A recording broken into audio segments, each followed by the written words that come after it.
So if you're like most people, probably have this experience where you find yourself doing something without really knowing or understanding the why.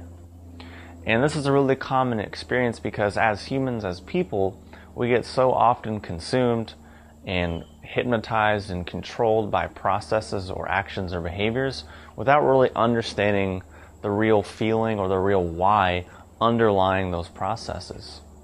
And if you've ever had the experience where you ask someone, well, why is it done that way? Or why do you do that? And the response is, oh, it's just the way it's done.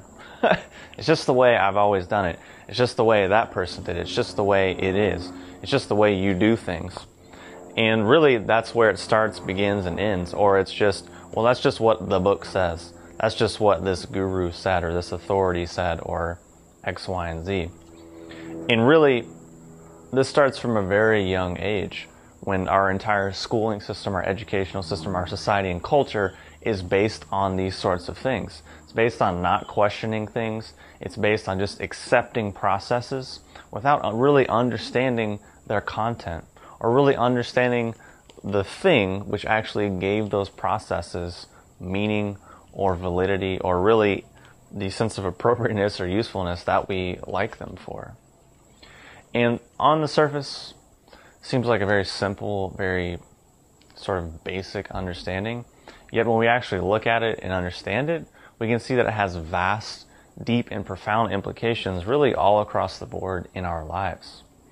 For example, if we look at a great musician, and let's just say Jimi Hendrix, for example, a lot of people try to rip him off and try to copy him and cover his songs and re-record his songs and do this and do that. But really, pretty much everyone has failed pretty terribly. Or maybe they do it and it's really good, but it's not really the same. And people can spend their entire lives, doing, oh, well, it's this note in this way and this thing and this amp and this guitar and this thing and trying to get all these little variables in place. But really what they're obsessing over is the process, is this external thing which people see and just say, yeah, whatever, not really that big of a deal. But what they're failing to understand, see, recognize, and really embody is the actual content, is the actual thing, or the actual creative spark, or creative energy, or emotional state, or state of being, or insight that really gave that whole thing meaning and purpose in the first place.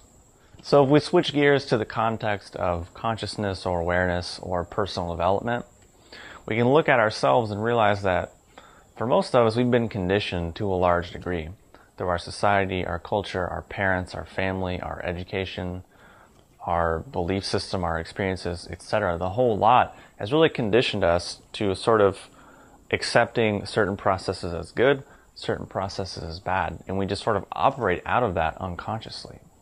And maybe we don't say, well, why? Why is it this way? Why am I doing this?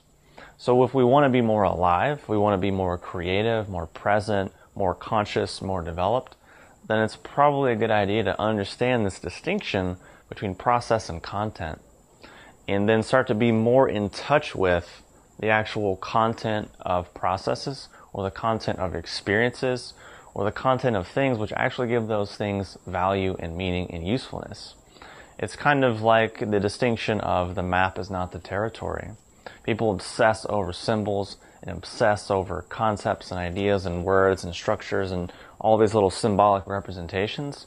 But at the end of the day, they're fairly empty because they don't actually understand the real process of things. Or if all we ever have are thoughts, then all we ever think about are thoughts. Our entire reality is this mental abstraction or this sort of demonic sphere of consciousness that has really nothing to do with life in the body and life in the present moment on the earth. This is important because there seems to be a lot of people on this planet who are just really process people, really just want the process and just want to be obsessed with the process without ever taking any idea or any real time to understand the content. This is because to really understand content and to really get behind the scenes takes skill. It takes taste. It takes time and energy and effort. It takes a sense. It takes an intuitive notion or insight to be able to glimpse those things. And a lot of people just sort of don't really see that or don't really understand that. And maybe they get into mindsets where they just copy processes or try to steal processes from other people and think, it's really simple, it's really easy. All I got to do is just do this little process over here and then I'll get the same thing. But really, that ultimately usually doesn't really work out because we don't understand the actual content. So just these few examples that we've looked at in the video have pretty vast and profound implications all across the board. And we started with this just very simple, basic idea of, process and content, and really translated out to very deep and impactful concepts that really we can all relate to here and now in the present moment, apply to our lives here and now to hopefully have a bit more insight or creativity or energy or presence or really whatever it is that we're looking to create in the present moment. So hopefully this video has been helpful. Thank you for watching, and I'll talk to you soon.